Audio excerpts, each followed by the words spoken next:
আসসালামু আলাইকুম। তুই কিচেনে সকলকে স্বাগতম। আপনাদের মাঝে নিয়ে আসলাম নতুন একটা রেসিপি। তুই কিচেন মানেই সহজ এবং অভিনব রেসিপি। চলেন তাহলে শুরু করা যাক আজকের রেসিপি। আজকের রেসিপিটি হলো গাজরের হালুয়া।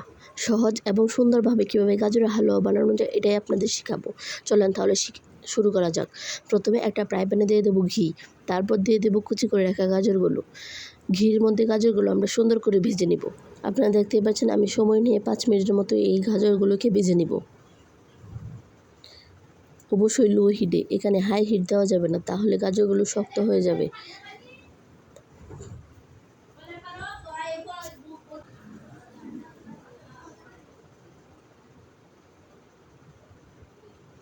এখানে আমরা অনেকটা সময় নিয়ে রেসিপিটি বানাবো।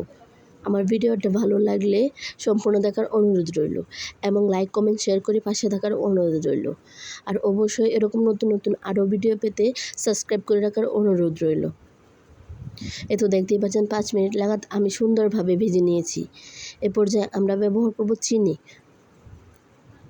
এখানে আমরা প্রায় 1 কাপের মতো চিনি ব্যবহার করব। তো দেখতে পাচ্ছেন আমি প্রায় 1 কাপ চিনি ব্যবহার করেছি। তারপর চিনির সাথে ভালো করে নেড়ে চেড়ে একটা শিরার মতো তৈরি করে নেব। এই চিনি থেকে যতটা পানি উঠবে এই পানি দিয়ে আমি পুরো হালুয়াটা রান্না করব।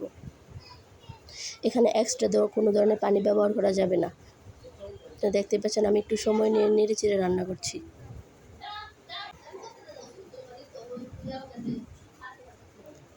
এ পর্যায়ে আমি দিয়ে দেব দুধ।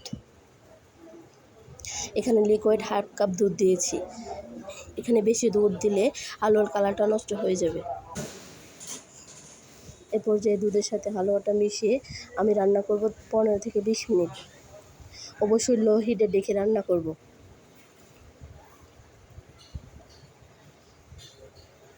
এ তো দেখতেই পাচ্ছেন 15 থেকে 20 মিনিট পর আমার হালুয়ার পানিটা কতটা শুকিয়ে এসেছে এবং দুধটাও সুন্দরভাবে হালুয়ার সাথে মিশে গেছে। আমি আলতো হাতে নেড়ে চেড়ে এখানে আমি ব্যবহার করব গুঁড়ো দুধ। এখানে প্রায় 1/2 কাপের মতো গুঁড়ো দুধ ব্যবহার করব। এখানে গুঁড়ো দুধ ব্যবহার করলে মাওয়া ব্যবহার করার প্রয়োজন নেই। গুঁড়ো দুধটা দানা দানাভাবে সুন্দরভাবে হয় এবং মুখে পড়লে খেতে ভালো লাগে। অবশ্যই গুঁড়ো দুধটা ব্যবহার করার চেষ্টা করবেন। এই তো আমি গুঁড়ো দুধটা দিয়ে সুন্দরভাবে নেড়ে চেড়ে দিয়েছি। অবশ্যই এখানে একটা দানা দানা ভাব থাকবে। এই দানা দানা ভাবটাই অনেক টেস্টি হবে। তো দেখতে পাচ্ছেন আমি দুধটা ভালো করে মিশিয়ে নিচ্ছি এবং এখন পুরোটা হালুয়া টানিয়ে নেব। বারবার অনবরত নেড়ে চেড়ে যতটা পানি আছে আমি টানিয়ে নেব।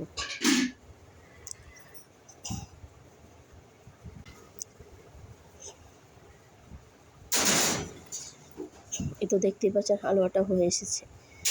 দেখতে কতটা সুন্দর এবং লোভনীয় হয়েছে। একবার খেলে বারবার খেতে মন চাইবে। এরকম কম উপকরণ দিয়ে হালুয়া বাসায় অবশ্যই একবার ট্রাই করবেন।